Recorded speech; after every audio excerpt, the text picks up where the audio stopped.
Tapi terima kasih ya. Wakil Wali Kota Palembang, Fitriyanti Agustinda, memastikan ketersediaan oksigen untuk penanganan pasien COVID-19 masih aman. Saat ini kasus COVID-19 di Kota Palembang meningkat tajam. Pemerintah Kota Palembang sudah meminta rumah sakit rujukan pasien COVID-19 untuk menambah kamar tidur pasien COVID sebesar 30%. Melihat hal itu, Pemkot juga meminta penyedia oksigen untuk tetap bisa memenuhi permintaan rumah sakit. Sementara itu, permintaan oksigen meningkat 3 kali lipat dibandingkan hari biasanya. Fitriyanti Agustinda juga menghimbau warga tetap disiplin menerapkan protokol kesehatan. Diharapkan bisa menekan angka penyebaran COVID-19.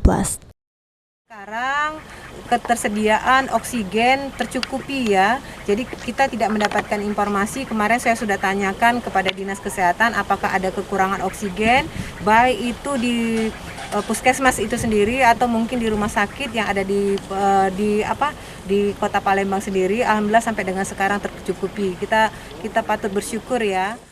Meski permintaan mengalami peningkatan, namun Pemkot Palembang memastikan tidak ada kenaikan harga oksigen. Abidin Riwanto, PAL TV.